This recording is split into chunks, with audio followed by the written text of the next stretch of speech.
Ini textbook.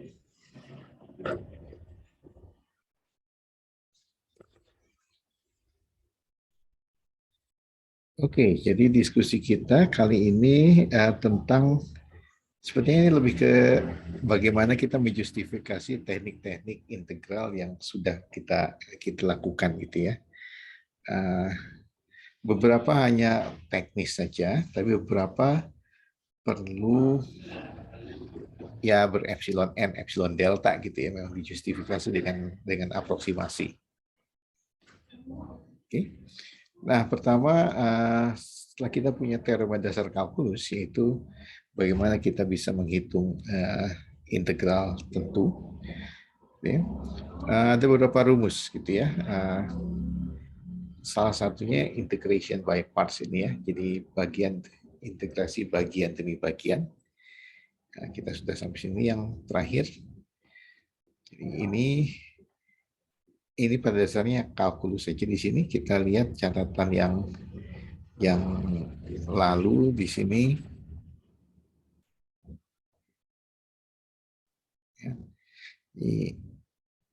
Ya, kita punya aturan untuk perkalian, untuk turunan. Oke, karena integral tentu dalam bentuk seperti ini, batas bawah konstan, batas atas variabel, ini merupakan katakanlah inverse dari turunan.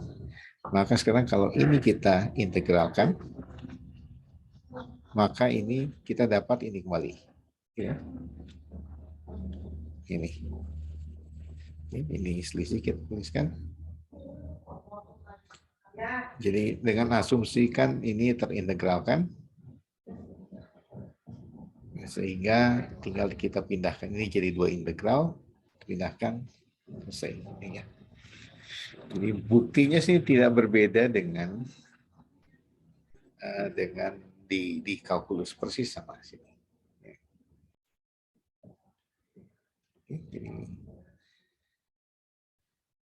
Oke, nah itu yang terakhir kita sampai situ. Contohnya banyak ini, contoh di kalkulus saja. Kita tidak ada suatu hal yang plusnya dari kalkulus di sini. Ini persis seperti kalkulus, jadi integral x in x di sini. Kita memilih U dan dv. Ya. Maaf, ini lebih populernya rumus integrasi bagian demi bagian ini kita nyatakan seperti ini. Oke, UdV sama dengan UV minus VDU. VDU ini untuk kebalikan dari ini. Ini UdV, ini VDU. Jadi itu yang perlu diingat. Oke. Dan ternyata nantinya ya di dalam analisis yang lebih canggih, terutama untuk persamaan diferensial parsial, bentuk ini yang sangat diperlukan, gitu ya. UdV VDU ini. Oke, jadi ada yang mengatakan bahwa teori analisis PDE itu persamaan diferensial parsial itu katanya seperti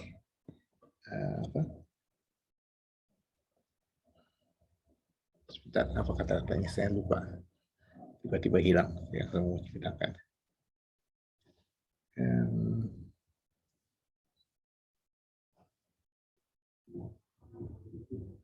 Oke, dalam bahasa Inggrisnya begitu. PD analyst is one who's making living by doing integration by parts. Ya, jadi salah satu alat utamanya ini. Ya. Oke. Oke, ini contohnya. Nggak masalah ini sih ya, jadi Anda bisa lihat di kalkulus di sini.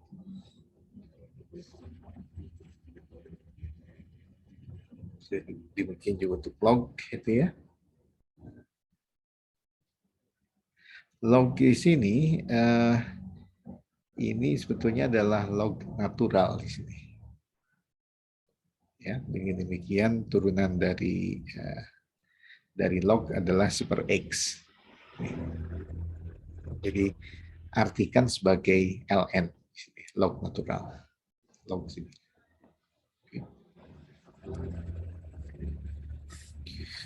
Nah, ini yang kita akan lihat secara lebih detail di sini. Jadi istilahnya change of variable, ganti variabel, tapi dalam prakteknya kita kenal aturan substitusi. Ya. Aturan substitusi, jadi ini mengatakannya seperti ini. Kita coba teliti lebih, coba breakdown ya, lebih sederhana. Oke,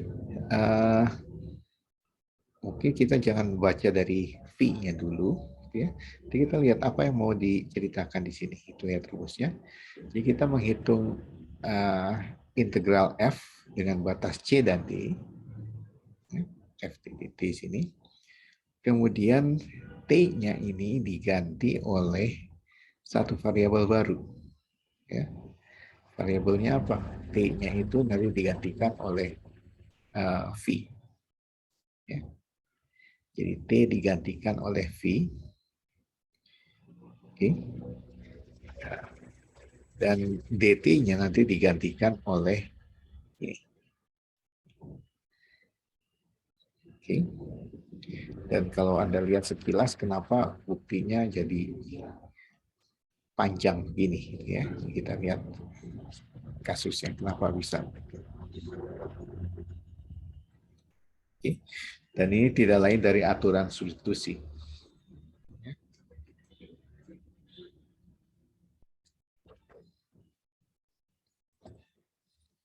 Oke. Nah, jadi sini adalah masalah mengganti T di sini. T digantikan oleh V. Nah, V-nya bagaimana? Yang menggantikan T itu. V-nya itu harus fungsi yang turunan yang kontinu pada ini, interval ini. Jadi maksudnya kontinu diferensiabel apa maksudnya? Diferensiabelnya di dalam interval AB, jadi interval buka, dan kontinunya di selang tutup ini, interval. Oke, jadi itu yang dimaksud dengan dengan turunannya yang tidak bukan sekedar continuously differentiable tapi tidak nol. Dan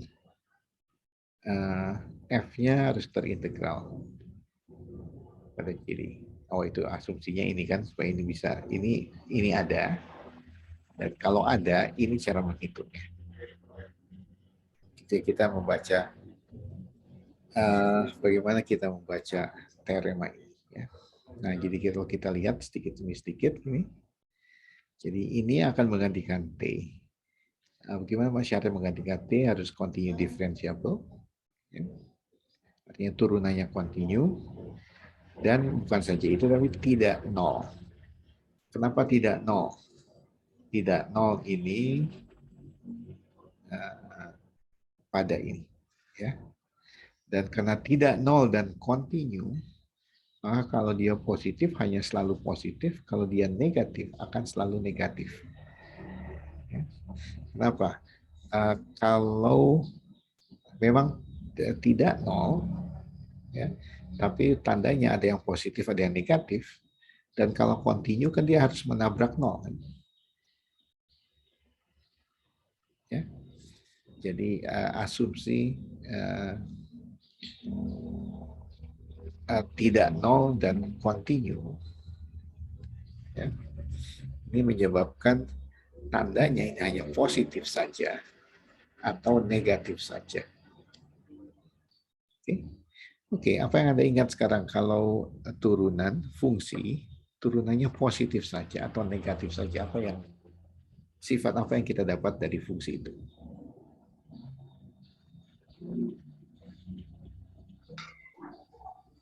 Strictly monoton, Pak.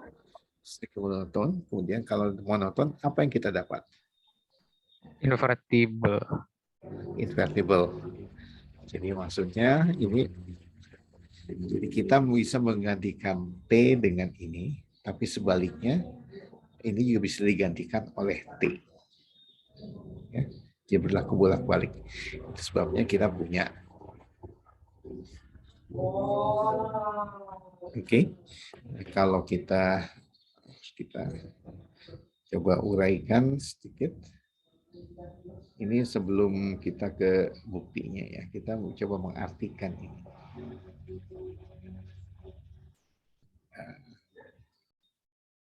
Kita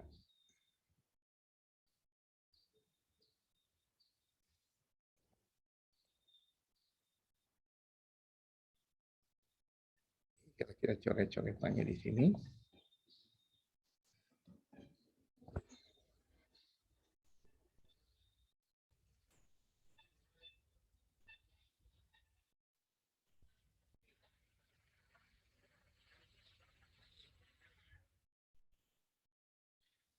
Apa yang terjadi di sini? Nah, jadi kita punya ini selang AB. Jadi apa yang terdefinisi? Maaf. F terdefinisi di selang CD ya.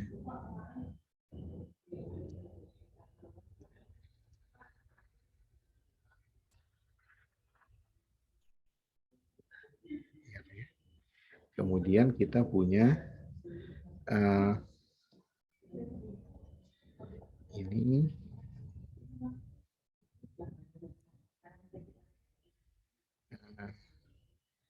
dari ini ada V. Nah, kalau FV yang ini tidak lain dari yang bentuknya ini.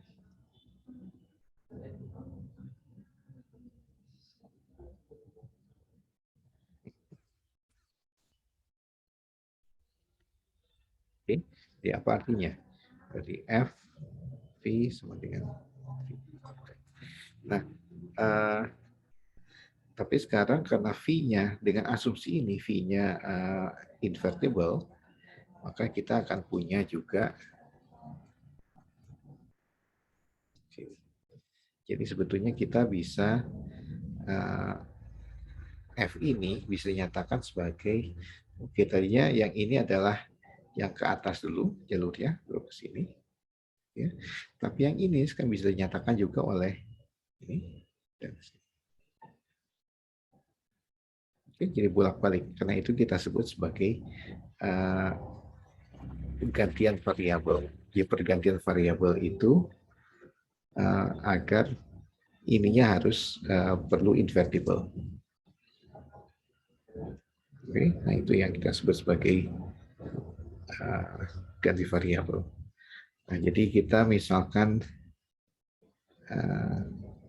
nah, di dalam hal ini dalam prakteknya kita akan memisalkan V sama dengan T ini sama Vx.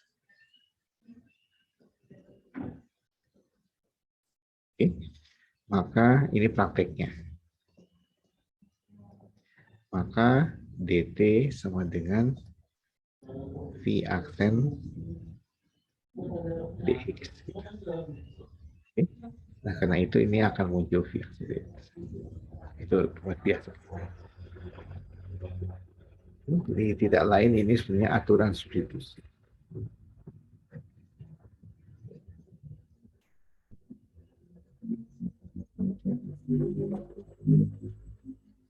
Oke. Nah, itu yang dimaksud dengan change of variable. Oke, nah kenapa kita perlu sebetulnya? Buktinya kenapa demikian? Cukup rumit ya. Oke, kita lihat nanti.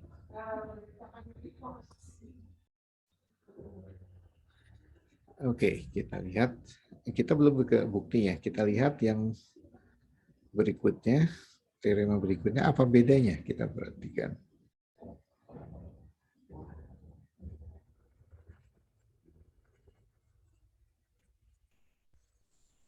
Nah, ini.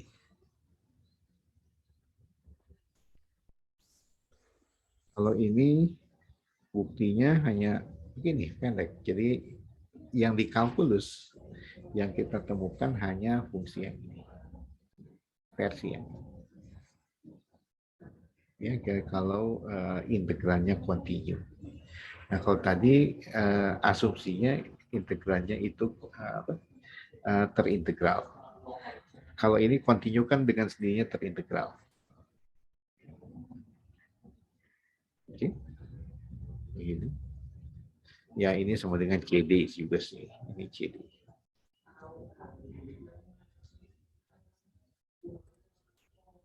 Ini CD. Oke, sama aja dengan yang tadi. Kesimpulannya sama dengan yang tadi. Oke. Nah, bedanya jadi kita tidak perlu menjustifikasi di sini integral ini ada. Ini aja masalahnya. Itu yang membuat teorema ini jadi jauh lebih sederhana daripada yang sebelumnya. Oke ya, jadi ini yang versi kalkulus, yang sebelumnya versi analisis. Oke, kita coba lihat. Kita baca sama-sama, kita coba artikan ya, coret-coret kalau perlu.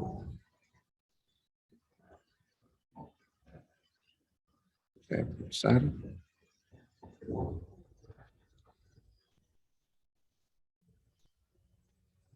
Oke, saya coba lihat dari ini aja strateginya ya. Bagaimana strategi? Strateginya sebenarnya tidak terlalu rumit juga, cuma memang implementasinya. Oke, nah ini dari hipotesis 12 ini yang tidak nol, ini satu-satu, jadi strictly monoton, jadi ini. Jadi dia punya invertible.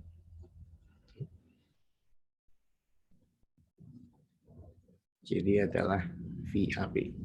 Ya, close. Nah, jadi sekarang ada dua kemungkinan, strictly increasing atau strictly decreasing. Kalau strictly increasing, maka turunannya positif, harga mutlaknya bisa kita hilangkan. Oke, jadi itu yang sederhana dulu ya, tanpa harga mutlak.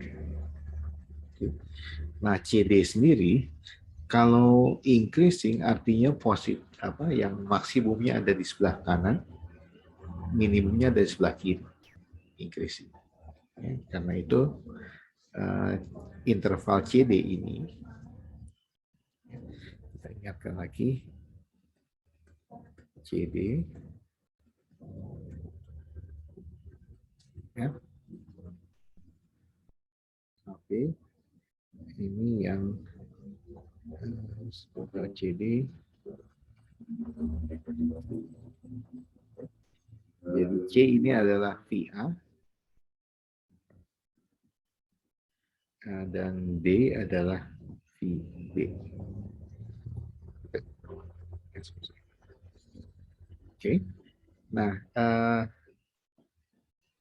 dari tema sebelumnya kita bisa menunjukkan bahwa si ini soal masalahnya soal latihan di ujian ya, bahwa inverse-nya juga ini increasing, fungsi naik. Ya. Ya, oke, jadi sekarang kalau kita ambil partisi dari interval CD ini yang kita partisi, dan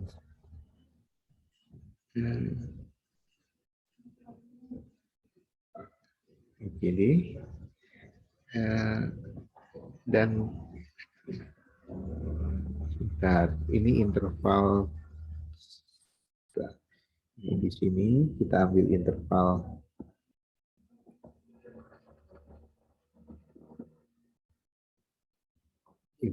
ini di sini,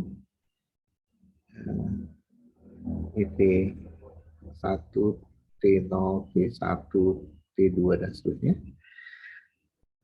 Oke, maka kita akan punya interval di sini. Partisi di sini yang merupakan peta dari sini. Dan XJ adalah inverse dari TJ.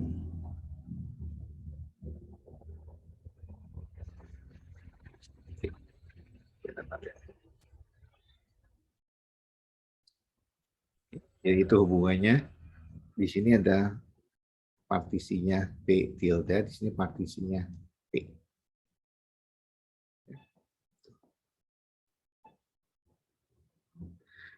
Oke, Riemann sum dari 14 gitu ya. Kita lihat Riemann sum-nya seperti apa. Oke, ini Riemann sum-nya dilakukan di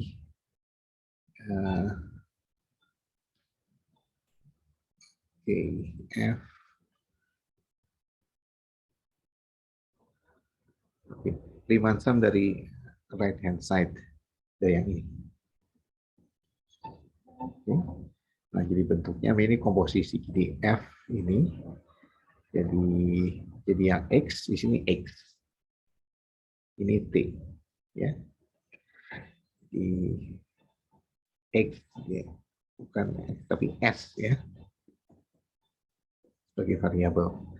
Oke, ini ini dengan asumsi tadi mutlaknya kita hilangkan bisa. Jadi inilah Riemann sum-nya. Nah, tetapi kalau kita bandingkan Riemann sum dari yang sebelah kiri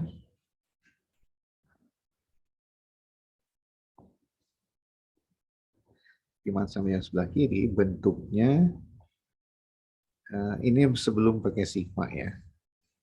Sebelum pakai sigma ini hanya F UJ. Jadi U-nya U ya, kita pakai UJ delta XJ. Ini bentuknya seperti ini.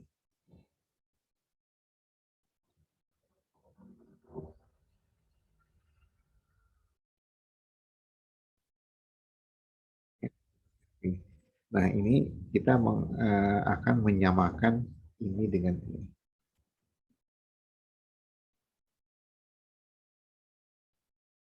Oke.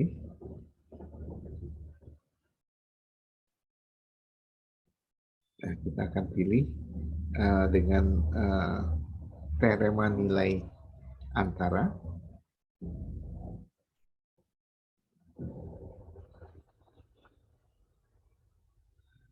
Oke, teorema nilai antara UJ sama dengan ini. Sehingga dengan mean value kita akan dapat ini bisa ditulis ulang sebagai turunan, di situ perlunya turunan. Oke, sehingga Riemann sum-nya sekarang bisa dituliskan dalam bentuk ini. Riemann sum-nya. Ini partisinya P aksen, P tilde. Ingat P tilde itu adalah partisi di sini, di AP.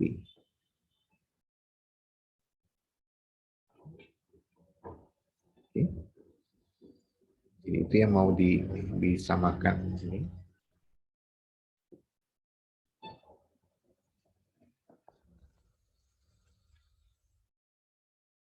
Oke. Bedanya hanya F ini diganti oleh C. Oke.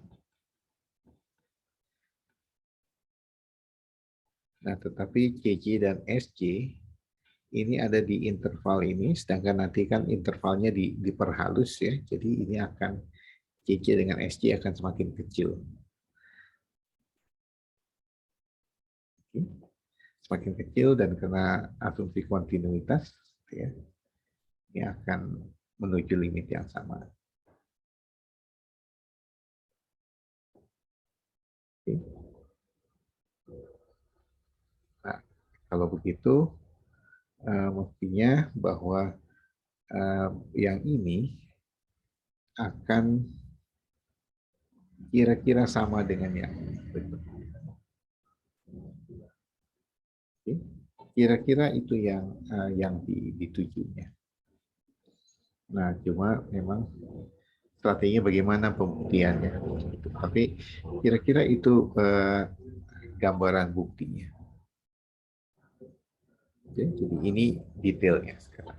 Kita lihat.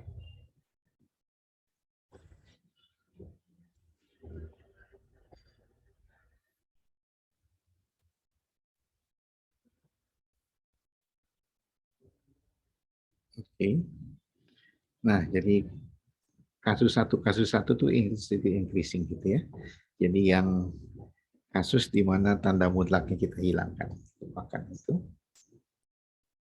Nah, epsilon positif ya tujuannya adalah jadi kita membuat Riemann sum yang kiri dan kanan dari 14 ini itu selisihnya kecil. Oke. Nah, sekarang apa aja settingnya? Ya, sini strictly increasing, epsilon positif. Misalkan f is karena f terintegral maka dia terbatas. Oke. Nah, pilih batasnya.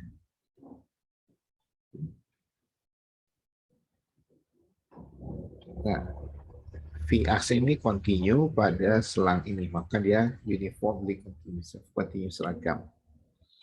Sehingga kita bisa memilih ini. Oke, nah continuous seragam. Oke.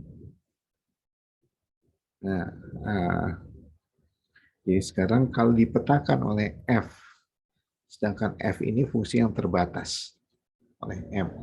Dia hanya sekedar menambahkan, dikalikan dengan M menjadi sini. Ini akan kurang dari M. Jadi kalikan dengan M, jadi M yang ini hilang, kita dapatkan.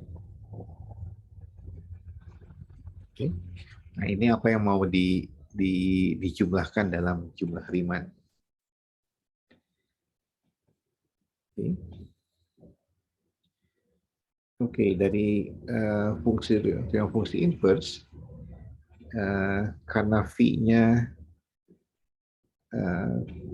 continue differentiable, maka inverse-nya juga continue differentiable di sini. Oke. Nah, jadi karena continue, continue-nya kita dapat ini, epsilon delta, gitu ya. Ini supaya kurang dari delta, maka kita punya eta di sini. Oke, jadi S-nya kurang dari eta. Oke. Nah, jadi ini tuh kita gunakan untuk memilih partisi, membuat partisi. Partisinya itu normnya harus lebih kecil dari eta. Oke, jadi kita cari partisi di CD, yang normnya kurang dari eta, sehingga ini terjadi. Oke. Dan ini apa? Ini itu tidak lain dari, ya ini jumlah Riemann-nya. Kenapa? Karena ini terintegral. Ya, ini dari keterintegralan F. Keterintegral F kita bisa untuk setiap ini wakil UJ. Kita lihat wakil. Oke.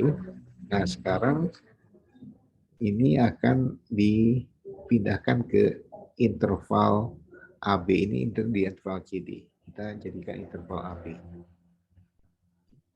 Nah, petakan oleh V sekarang ke bawah oleh V. Ya, semuanya petakan ke bawah. Nah, kalau begitu sekarang partisi di V normnya tidak lebih dari delta. Di sini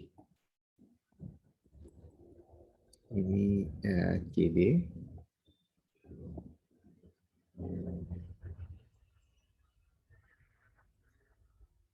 AB.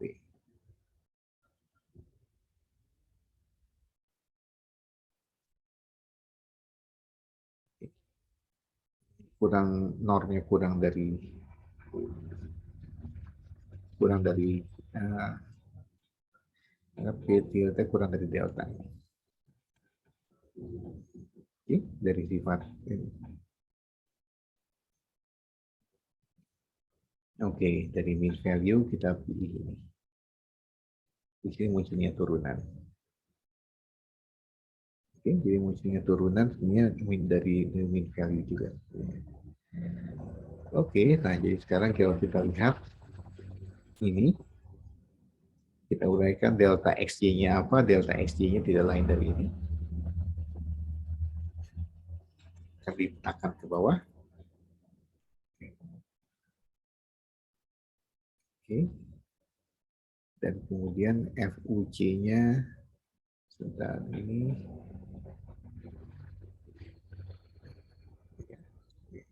Dapatkan. Nah, jadi sekarang tinggal atur-atur ini aja. Jadi kalau kita lihat selisihnya, oke. Kita lihat ini masih sama, ya. Ini ditambahkan dengan, sebentar. Ini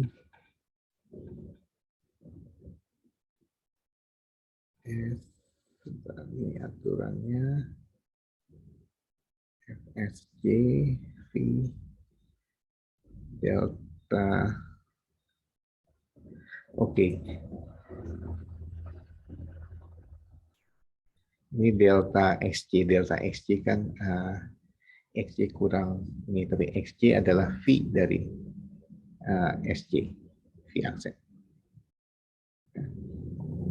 Dan itu dari DNTJ yang lain. Oke, sehingga pada dasarnya kita dapat begini.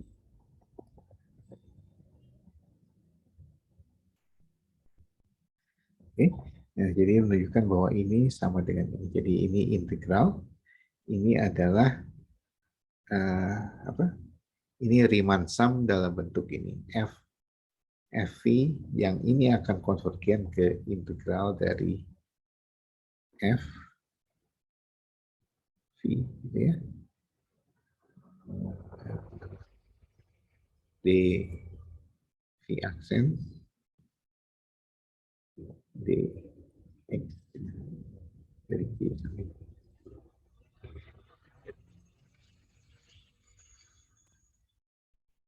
Jadi kira-kira itu yang dilakukan.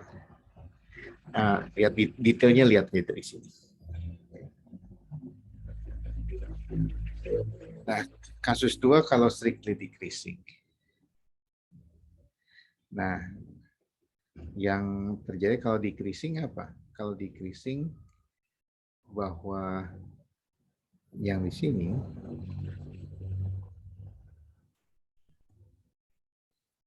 CD ini KB, yang terjadi adalah bahwa ini bertukar, ya, terbalik. Jadi indeksnya dibalik sini. Jadi yang di sini akan jadi dari sini partisiple ini. Oke. Itu aja bedanya. Jadi selebihnya sama dengan yang di atas. Oke. Nah, itu yang menunjukkan change of variables, ya, ganti variabel, substitusi variabel. Nah, kalau yang continue ini versi kalkulus yang kita kenal seperti biasa.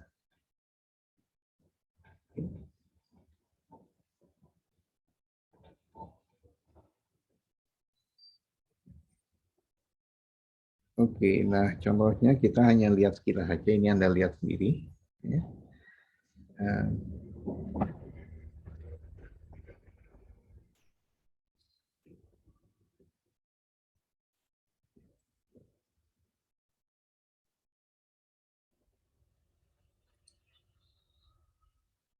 Oke, Lihat di sini. Nah, jadi ini apa ini? F belum diketahui. Dan kita tahu bahwa itu non-negatif dan continue. Nah, misalkan nilai-nilai F itu bisa diinterpretasikan sebagai ini. Ya, kita misalnya tahu bahwa integralnya 93. Nah, kita coba hitung ini bisa tidak kita tahu apa yang kita ketahui tentang ini. Ya. Kita mencari upper bound ya.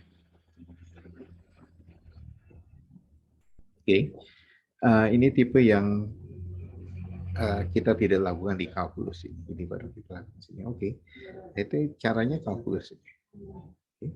Ini kita tulis sebagai U, maka DU 2X. Oke. Nah, ini unlike sebenarnya. Nah, kita punya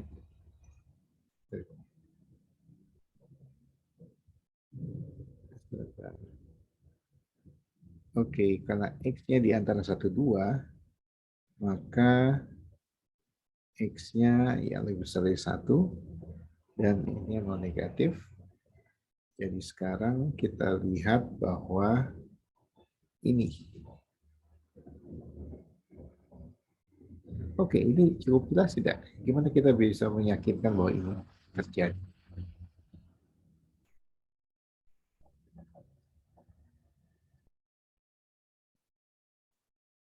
Gimana kita menjustifikasi ini?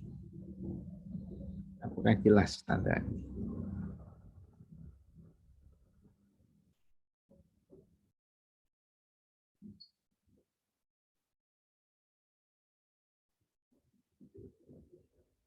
Kita ya duanya coret kan ya? Duanya coret berarti kita dikalikan dengan X. Oke. Sedangkan X lebih dari 1.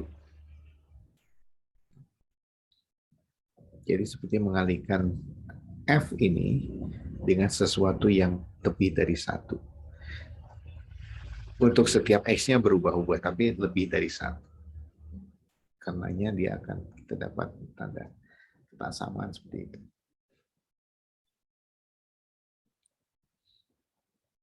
Oke, sampai sini. Jadi memang dalam hal ini si sulapnya itu ada di sini.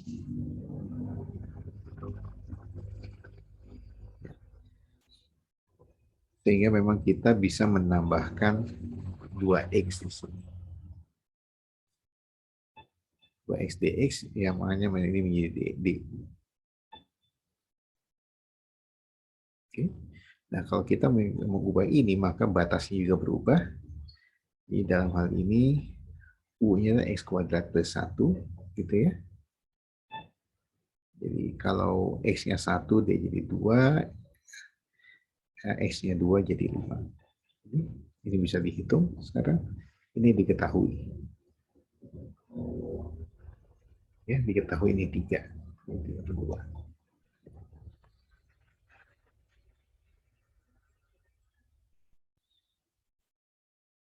Ya. Jadi ini memang sesuatu yang kita tambahkan. Ada pertanyaan sampai sini?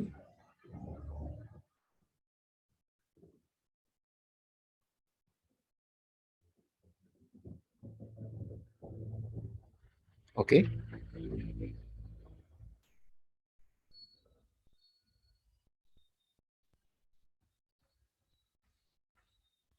Oke, jadi ini latihannya. Bisa Anda coba.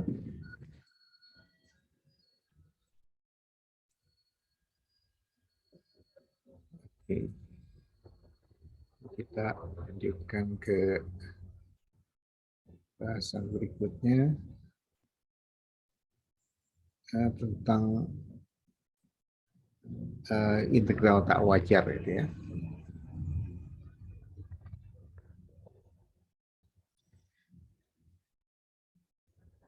Oke, integral tak wajar Bagaimana kita mendefinisikan integral tak wajar di sini? Nah, anggap saja sekarang integral yang biasa saja ya. Jadi dalam integral biasa itu bisa didekati dari dalam di sini. Jadi sekarang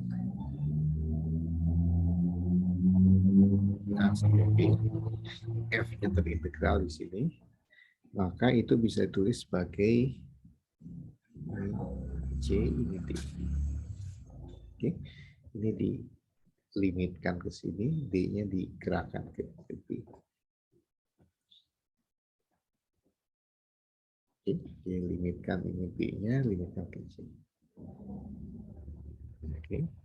Nah, dalam hal ini kalau kita tahu f yang terintegral, sebenarnya urutan limit ini mau d terlebih dahulu atau mau c terlebih dahulu ini sama saja.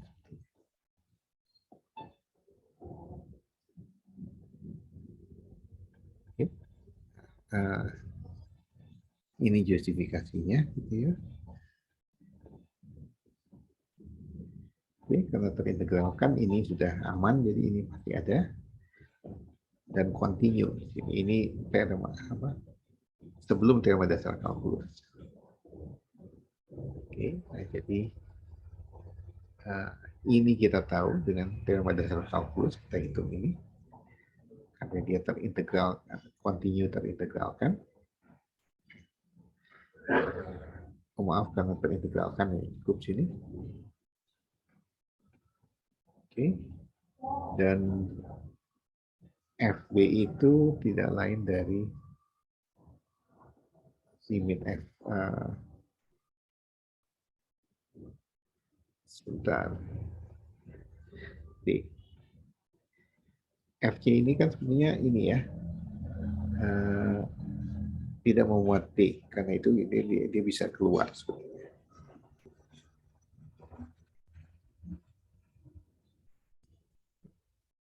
Ini kita bisa tulis limit ini. FD min FC adalah bentuk integral. Ya, jadi ini. Nah, lalu kita perluas ini ke definisi.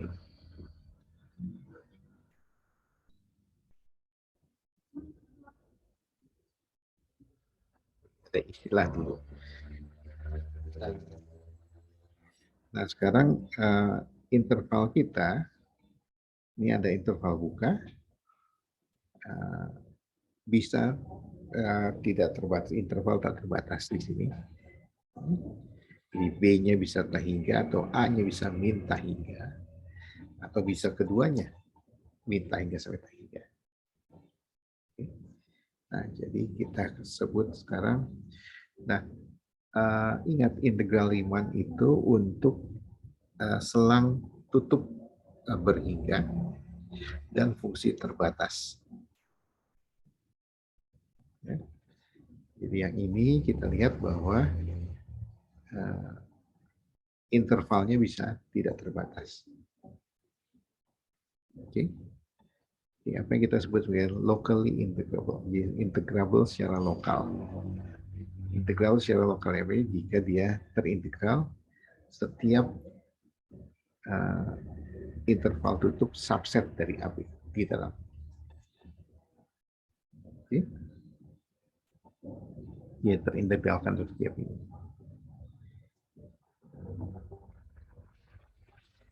Sedangkan ini disebut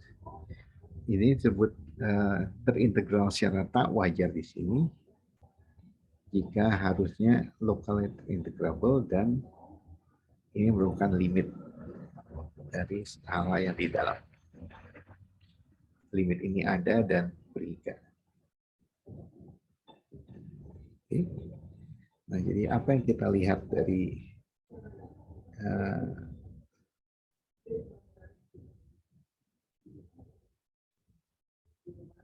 ini. Oke, kita lihat contohnya ya.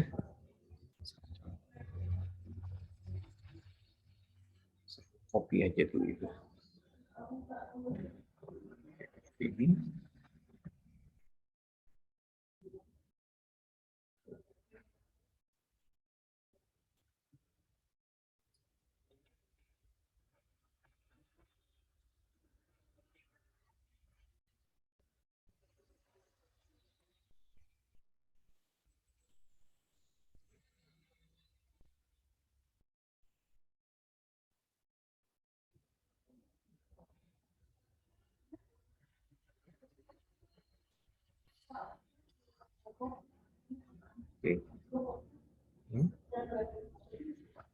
Nah, terintegral secara lokal. Ya. Nah, seandainya F terintegral di AB ini,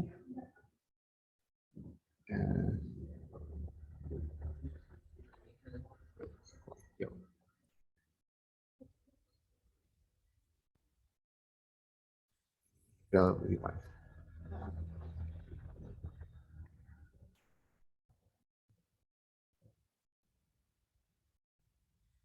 Kadang-kadang saya sebut terintegral, kadang-kadang saya sebut integrable, ya enggak sama aja. F terintegral riemann. Jadi apa maksudnya di sini? Pada AB.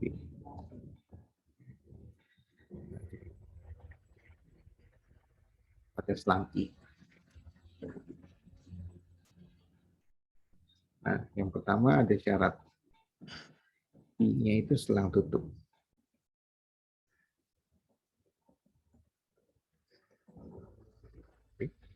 Yang kedua, bahwa F terbatas.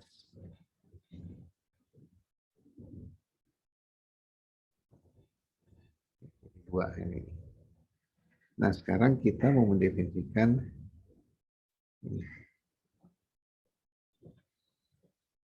ini. Nah, kita lihat apa yang disebut dengan terintegral secara lokal. Oke. Nah, ini misalkan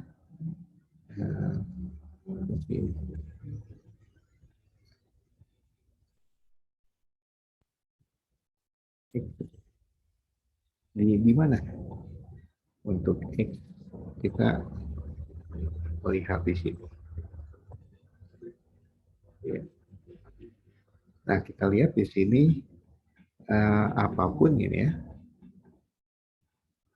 untuk barang A kecil dari B, kita lihat di sini,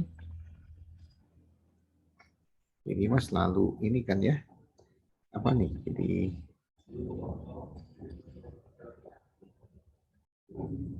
X di setengah X kuadrat, ya. B setengah apa? B kuadrat kurang A kuadrat. Ya, dia selalu berhingga. Oke. Nah, karena itu kita lihat bahwa F ini terintegral untuk setiap selang AB di dalam. Oke. F terintegral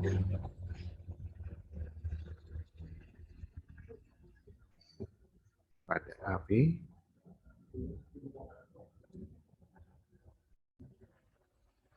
setiap selang AB.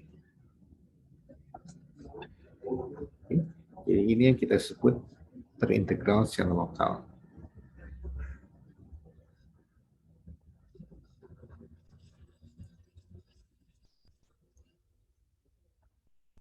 Locally integrable. Ya. Nah, kalau keseluruhan gimana secara keseluruhan? Oh, ini fungsinya tak terbatas ya. Jadi kita kira-kira tidak punya konsep keterintegralan untuk fungsi tak terbatas. Oke, jadi ini contohnya. Nanti kita tunjukkan bahwa ini tidak terintegral secara Riemann. Oh, memang udah. Secara Riemann ini tidak terintegral di sini. Dia tidak terbatas.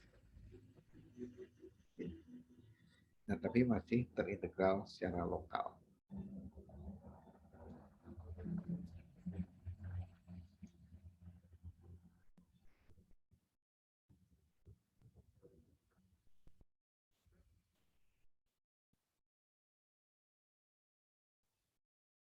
Karena tak terbatas. Oke. Ini contohnya, apa yang membedakan terintegral saja dengan terintegral secara lokal. Oke. Nah, kalau untuk limit ini kemudian Q-nya didorong ke arah B, Q-nya, maka kalau limitnya ada, maka ini disebut integral apa? Integral tak wajar. Oke.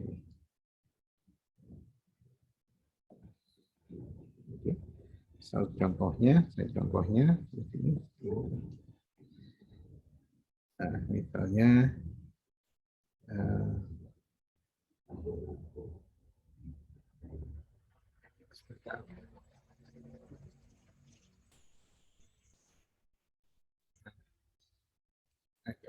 ya boson F, ya, overuse. Ini 1/akar X gitu ya. X-nya di antara ini aja.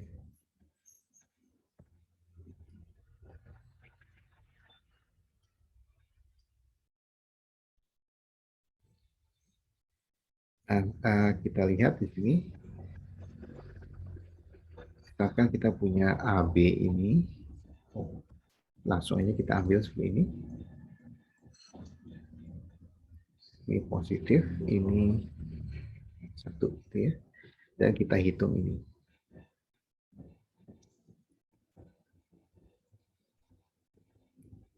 Oke, apa yang kita dapat di sini? Ini adalah X pangkat minus setengah ya.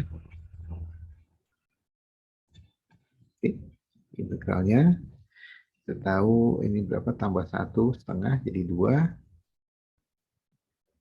X pangkat setengah.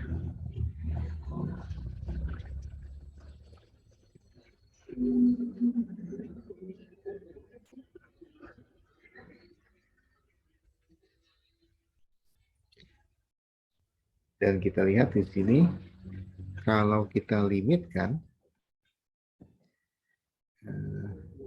B-nya menuju 1 dari kanan, dari kiri, apa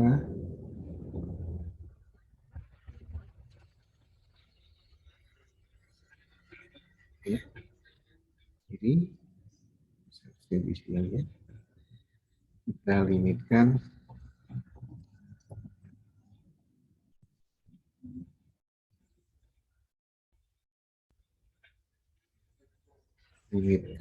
B-nya menuju 1 dari kiri, kemudian limitkan A-nya menuju 0 dari kanan. Ini tidak lain dari limit B menuju 1 dari kiri.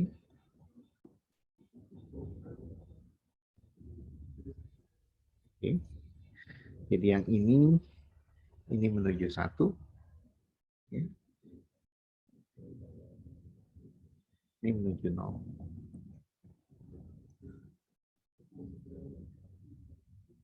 Oke. Nah, jadi limitnya ada. Jadi kita katakan bahwa, oh oke, kalau begitu fungsi ini terintegral secara tak wajar. Oke, ini kesimpulannya dari sini, terintegral lokal.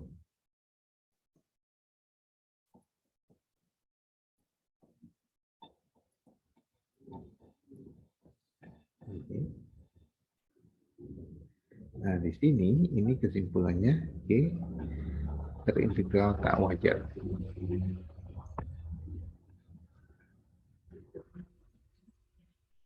Di mana? Di 0, 1. Nah, ini contoh yang terintegral lokal dan juga terintegral secara tak wajar.